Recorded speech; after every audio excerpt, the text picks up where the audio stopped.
There is an airport in the Netherlands that handles nearly 67 million people a year and connects people to over 300 destinations worldwide, and it sits about 4.5 meters below sea level. That's about 15 feet for those of us here in the US. The ground that Schiphol is built on used to be the bottom of a lake. And the only reason that there's anything solid underneath these runways today is because of water pumps that have been running basically continuously for the last 170 years. Schiphol is one of the busiest airports in Europe, the main hub for KLM, as well as a really important cargo airport. And it exists entirely because of a decision made in the 1800s to drain a lake that was swallowing the Dutch countryside. And here's what's really fascinating about this. The same instinct that made the Dutch pump out that lake, this very Dutch way of looking at an impossible problem and deciding that it is solvable, that's the same thing driving what Schiphol is trying to do right now. And what they're trying to do right now is something no major airport has ever actually attempted. Today I want to tell you about how this place came to be, what it takes to keep it running, and why the next chapter of Schiphol's story might be the most interesting one yet.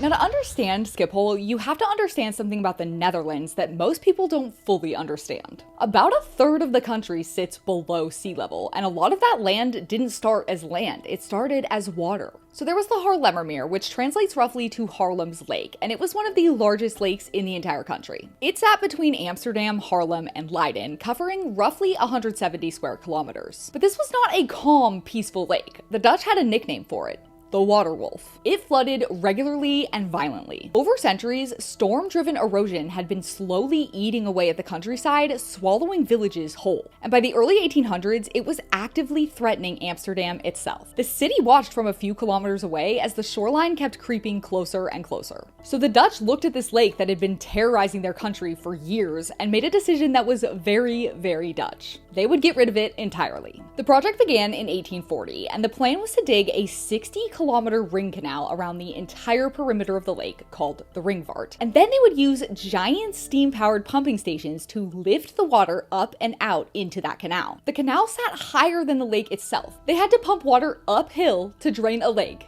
at scale in the 1840s. 3 massive pumping stations were built: Leegwater, Krukius, and Leiden. Leegwater came online in 1848, and the other 2 joined in 1849. They ran day and night for 3 years, pumping around 800 million cubic meters of water out of the lake bed. And to put that in context, that's roughly 320,000 Olympic swimming pools worth of water. And on July 1st, 1852, the Waterwolf was officially gone.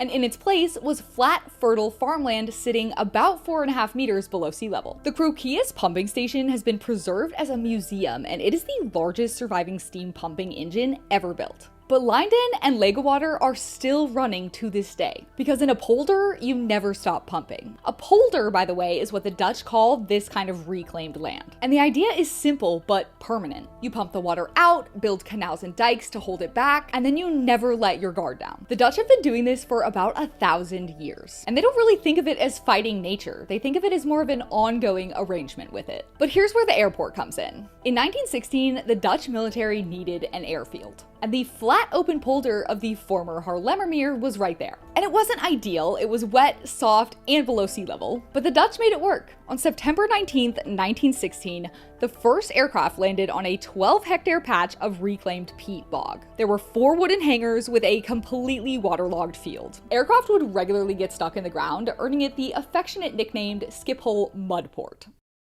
If you've ever flown through Schiphol, you may have noticed that it feels surprisingly calm and manageable for an airport of its size. What you almost certainly did not notice is the industrial-scale engineering operation happening underneath your feet, working constantly just to keep the whole thing from sinking into the ground. Most airports deal with rain as a straightforward drainage problem, but at Schiphol, every single millimeter of precipitation that falls anywhere on that airport has to be mechanically lifted and pumped uphill, out into the Ringvaart ring canal that surrounds the polder. Gravity does not help here. Everything has to be actively pushed. And underneath the runways, there are more than 140 kilometers of drainage channels and almost 350 kilometers of underground pipes. The runways themselves are built with what's called a convex profile, meaning they're slightly crowned in the middle so rainwater falls outward towards channels along the edges, and from there it drains into the drainage network below.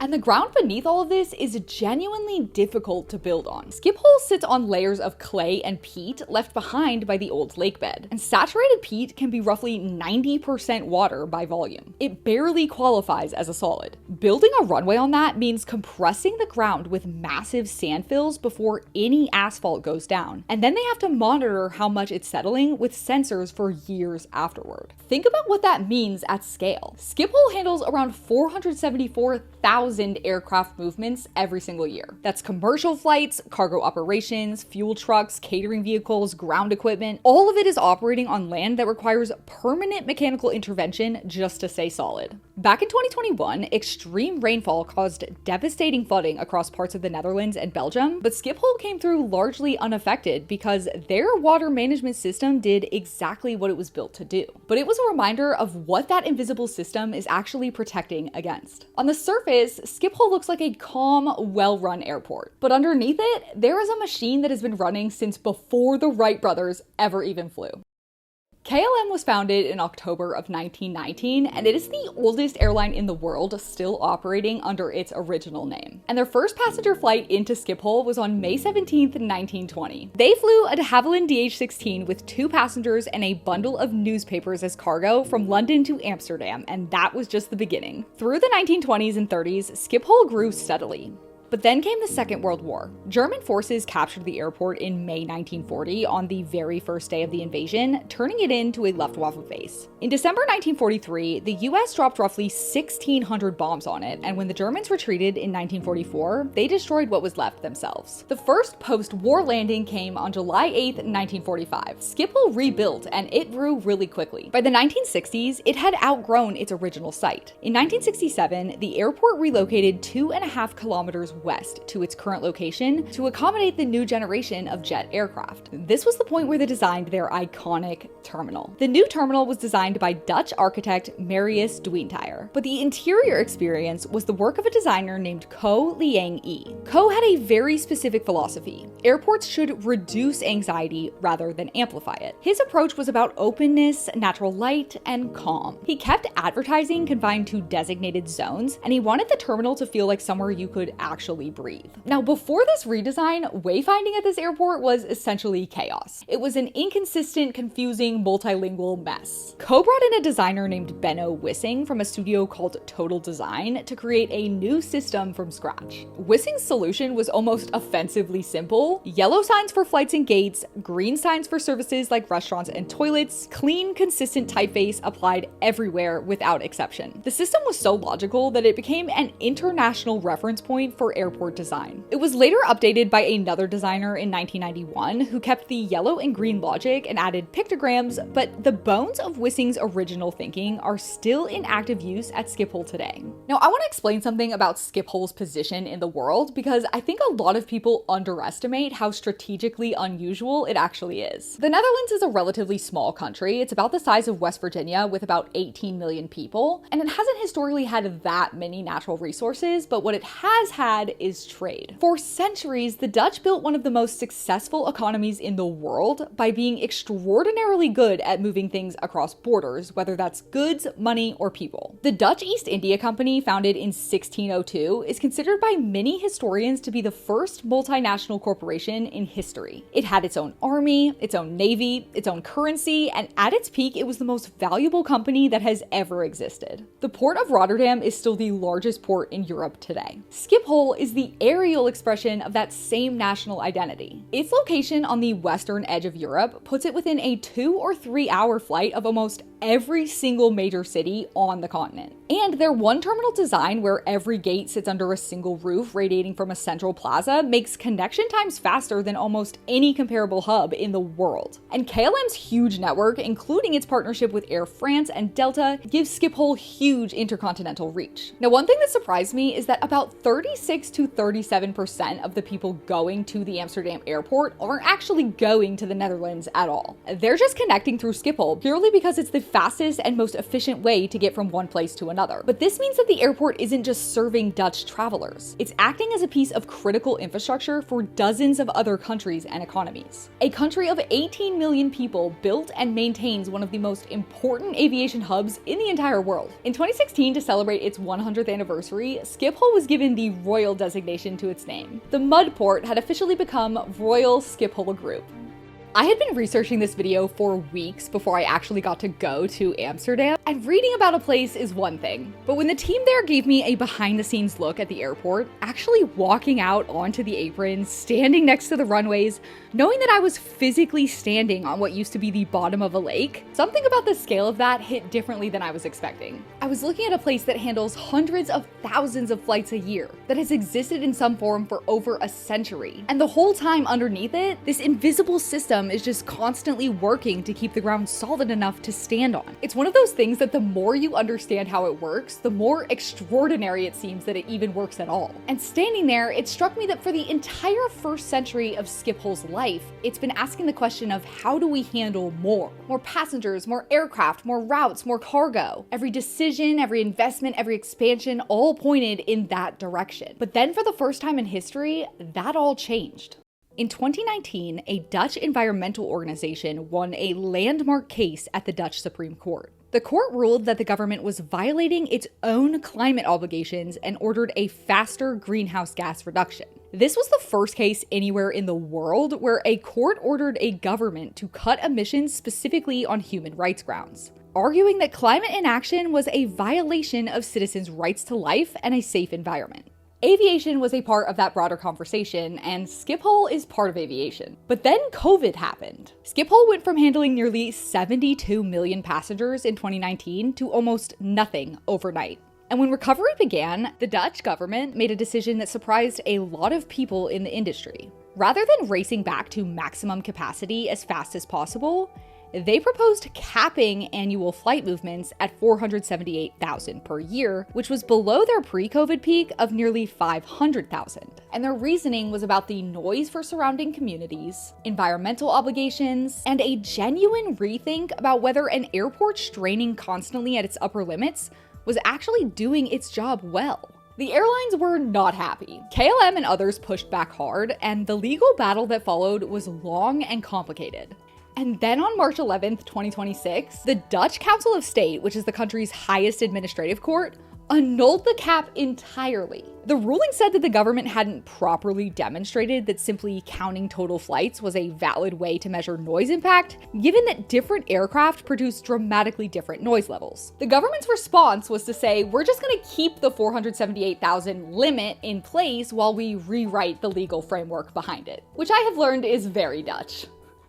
And this brings us to Vision 2050, which is Schiphol's long-term plan for what they want the airport to actually become. And what I find remarkable about it is how ambitious it is given everything we know about the aviation industry. Aviation currently accounts for about 2 to 3% of global CO2 emissions, and it's one of the hardest sectors to decarbonize because there's no obvious clean alternative to jet fuel for long-haul flights. Most of the world's major airports are still operating on the same basic model that they've used for decades. But Schiphol is trying to do something different. So let me walk you through what they are actually doing right now. So first of all is sustainable aviation fuel. SAF is produced from non-fossil sources like agricultural waste, used cooking oil, or municipal solid waste. And the key thing about it is that it's chemically close enough to conventional jet fuel that it works in existing aircraft engines without any modifications. KLM has been blending SAF into their flights departing Amsterdam since 2022, and in 2025, SAF made up around 4.6% of their total fuel mix. Now that is still a small number, but the EU now requires a minimum of 2% SAF for all flights departing European airports, and that mandatory percentage is set to increase steadily over the coming years. The infrastructure to eventually do this at scale is being put in place at Schiphol right now. Another thing is hydrogen. Hydrogen-powered passenger aircraft are still in development and are probably at least a decade away for commercial use, but hydrogen on the ground is already happening at Schiphol. In 2024, they ran the world's first pilot of a hydrogen-powered ground power unit. That's the equipment that supplies electricity to an aircraft while it's parked at the gate, so the plane doesn't have to run its onboard power. And then in 2025, Schiphol became the first major airport in the world to operate hydrogen-powered aircraft tow vehicles, and the knowledge and infrastructure for hydrogen ground operations is being built out right now ahead of the aircraft themselves. They're also focusing on TaxiBots. When a commercial aircraft taxis to the runway under its own engines, it burns a meaningful amount of fuel the entire time, and at a busy airport, the taxi time can be substantial. Schiphol is addressing this with vehicles called TaxiBots, which are semi-robotic hybrid electric tow vehicles that pull the aircraft all the way to the runway threshold with their engines either off or minimum idle. The data shows this cuts taxi fuel consumption by at least 50% and up to 65% on the longer taxi routes out to Schiphol's most distant runway, the Polderbaan. Their goal is for TaxiBot taxiing to be the standard procedure by 2030. And this is one way that they're pushing for zero-emission ground operations. Since January 2026, the central operational zone of the airport has become a zero-emission zone for commercial vans and trucks. Every vehicle operating in that zone, including the one we rode around on my little tour, has to be electric or hydrogen powered. And this is part of that commitment to zero ground emissions by 2030. And lastly, they're focusing on rail over road. Schiphol already has direct rail connections to Amsterdam, Rotterdam, as well as international services via Eurostar to the rest of Europe. But the long-term bet is that if the public transport connections are genuinely good enough, passengers will stop driving to the airport. The surface parking lots are being gradually replaced with transit infrastructure and pedestrian-focused design. The goal for Schiphol is to be a primarily transit-connected airport rather than a car-connected one. And the headline target sitting above all of these goals is net zero aviation by 2050. Not just Schiphol's operations, but the actual carbon footprint of their flights themselves. No airport has ever done this before, and nobody really knows for sure that this is actually achievable. But in 2023, Schiphol became the first airport in the world to have its long-term net zero targets independently validated by the Science Based Targets Initiative, which is an external organization that verifies whether corporate climate commitments are genuinely aligned with the Paris Agreement. So this is not a self-reported plan. There is an outside body saying that these plans are real. And the thing I keep coming back to is the same story. The Dutch moved 800 million cubic meters of water before they ever even knew that they'd be able to use that land. They committed to a future that they couldn't guarantee. Vision 2050 is that same bet, just with a completely different problem. But I think about the story of this place a lot. It started as a lake that was eating the Dutch countryside alive, and they decided to remove it using technology that had never been used at something at that scale. And they succeeded. And 60 years later, that reclaimed land became one of the most important aviation hubs in the world. And now 60 years after that, the people who are running this airport are trying to do something that no airport has ever attempted. They're trying to build a version of air travel that can actually continue long term. The Dutch have been told things are impossible plenty of times before. The Waterwolf seemed unstoppable until it wasn't. The Mudport seemed unusable until it wasn't. And now the aviation industry is being told there's no way for it to decarbonize. But I'd be careful betting against the people who have been holding a lake at bay for 170 years. Now, there are genuinely hard problems to be solved. But what I took away from spending time at Schiphol is that this is a place built by people who have always looked at hard problems and decided that they were worth solving. And look at what that produced. Thank you so much to the amazing team at Schiphol for giving me a behind the scenes look at this airport. It was genuinely the highlight of my Europe trip, and I cannot recommend visiting enough. If you want to see more videos like this one, make sure you're subscribed, and I will see you guys in the next one. Bye!